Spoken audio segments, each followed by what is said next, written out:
Welcome back to the Jonestead. I'm Mary. Today is Monday, September 1, 2025. And today I'm going to talk about 5 reasons you should not keep all of your money in the bank or in one banking institution. And actually, the first one is because of scams. And yesterday I was watching a video and it was on this gentleman's channel and it's called Enrique Reacts. And I will put a link to this video in the comment section under mine.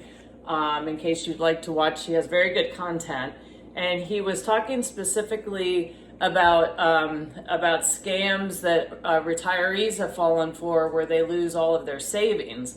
And the one example that he used was the tech support security scams. And usually older people are not that tech savvy. Some are very tech savvy, but some are not. And I'm not the most tech savvy person in the world. But what will happen is the bad actors can get a pop-up on the computer screen and saying that you are at risk and you need to call this number, and it appears as though you're calling, tech support from like Microsoft or any kind of what they would consider a legitimate company to assist them.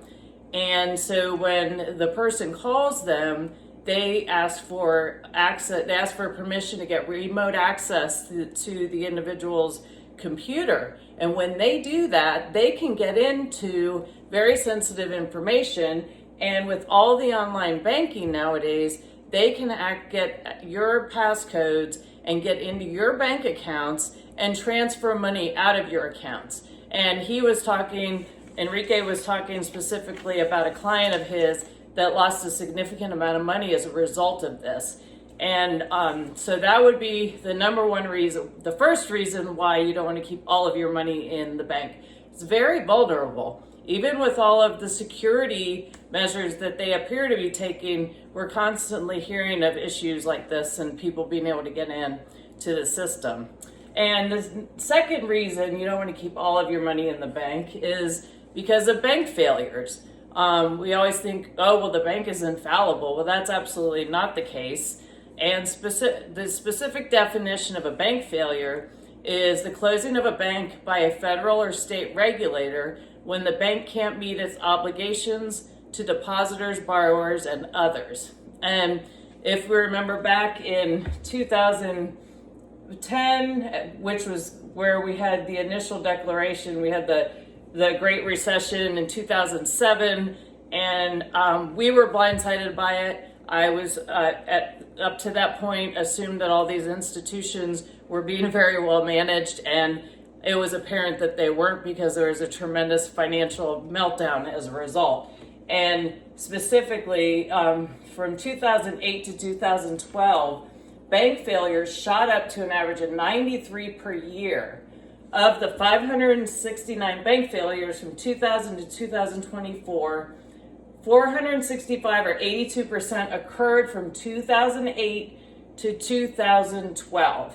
So, and those have ripple effects throughout the entire financial system, and individuals, of course, personally impacted by these failures, and a lot of businesses, and so you had a complete liquidity crisis. So, and then more recently, if we look at 2023, there were, let's see here, I think there were just 2. In 2023, there were 5 bank failures, and you had one Citizens Bank in Iowa, Heartland Tri-State Bank, Elkhart, Kansas, First Republic Bank, San Francisco, California, Signature Bank, New York, Silicon Valley Bank, Santa Clara. And if you remember these, when these banks get shut down by the government, that nobody can get in or out of these banking institutions, and the whole thing is locked down. So people cannot get access to their money. If it's the end of the week and they need to get their check cashed so that they can pay their rent or pay their gas bill, guess what? You're out of luck unless you have set some money aside outside of the banking system. And you remember, it was in 2022 when you had the Silicon Valley Bank, if you remember that failed. That caused a tremendous domino effect where you had Credit Suisse, First Republic, Silvergate, and Signature all failed as well. And so that the concern with that is, number one, you can't get access to your money immediately. It may take some time. You're never sure how much time it's going to take. Another banking institution takes over that one, but that takes time. And also, if there's a complete failure, the FDIC only insures up to $250,000 per account. So that's something else that's very important to keep in mind. Now, if we move to 2025, so far, there have been, and we're just in September, and there have been 2 bank failures in 2025. One in Santa Ana National Bank and Santa Ana, Texas, and then Pulaski Savings Bank, and that is in Chicago. So that's another concern. That would be another reason why you want to consider not keeping all of your money in the bank. And number 3 is basically if you have a grid down scenario, if you have a power outage, be it because of severe weather or there's a glitch or somebody cuts a wire doing construction, the banks all operate, they have to have power. And so if you go in there, you can't access your money. The ATM machines aren't going to work. Everything is on the computers. And also the other part of not being able to really get good access to your own cash is sometimes just plain old customer service. Banks are more and more pushing everyone to an app.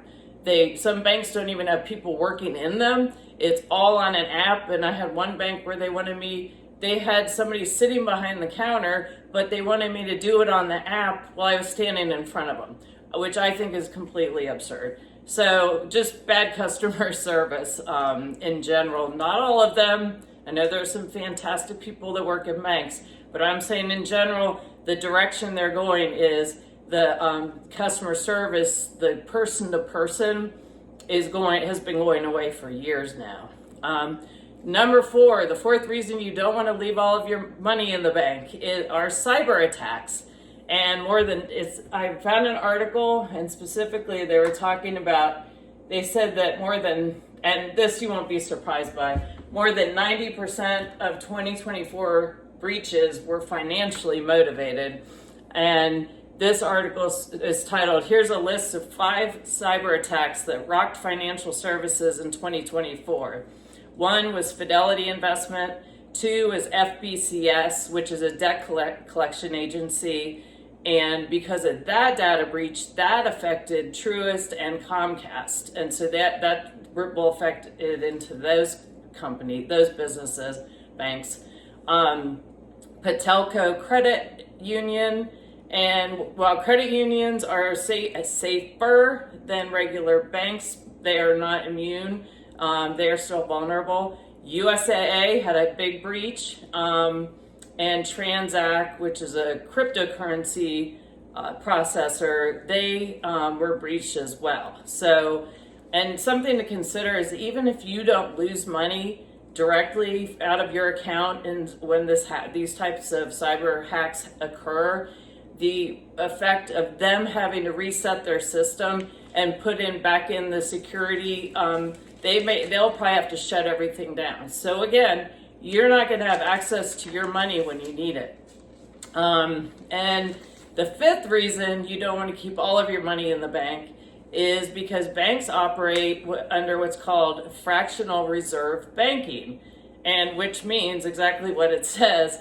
The banks only keep a fraction of the money you give them in a reserve. So if you go to the bank and you give them $100, you expect, they're putting my $100 away. No, they'll maybe keep $10 in the bank, and then they loan out the $90. So it's usually about 10%. And it used to be banks were required to keep about 25% of deposits. And in 2020, actually, the regulation went to 0 to loosen up liquidity in the system because of COVID.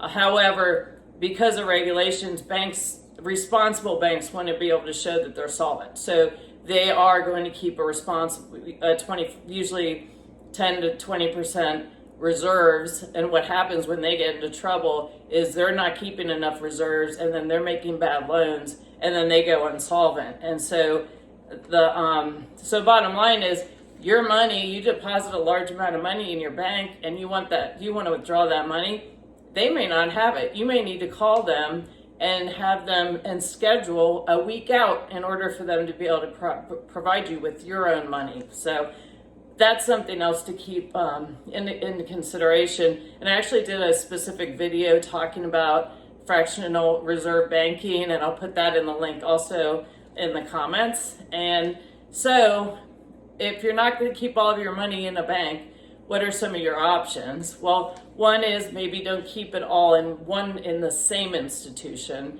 Keep in mind your money is only insured up to $250,000.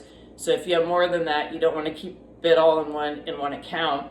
And also, this is not financial advice. These are ideas that I'm putting out there that I've learned from other smart people, and implemented some of these into our finances. And so only keep the amount of money you need to cover your bills in the banks, and have separate accounts or use credit unions.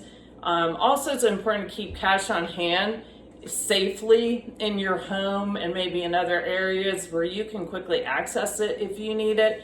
And so also it's good to have reserves set aside in the event of an emergency or a power outage, as I've talked about before. And let's see here. And then the final suggestion is that you can invest your fiat money into hard assets. So examples of hard assets would be precious metals, gold, silver, real estate, and machinery and equipment. In fact, I talked about the other day, we just we moved our fiat currency into a hard asset, that being a John Deere tractor. It's an older one, but it's a good one, and maybe I'll do a video on that soon. And it's a lot of fun. So machinery and equipment, that's an excellent hard asset. And also, very important, think about taking your cash, your fiat money, and investing it in food storage, in supplies, extra water, extra backups for emergencies, backups for first aid supplies, and there are certainly lists. There are great resources out there as far as what are some of the important things you need to have backups on. But having backup food, canned food backup, because that has a long shelf life, and extra pet food, dog food, if there are any hiccups in the supply chain, as we've seen, or recalls. So I hope you all find this helpful. And again, we covered 5 reasons you shouldn't keep all of your money in the bank, and other options as to what to do instead of doing that. So I hope you have a wonderful day. Thank you for watching, and I look forward to talking to you all again soon.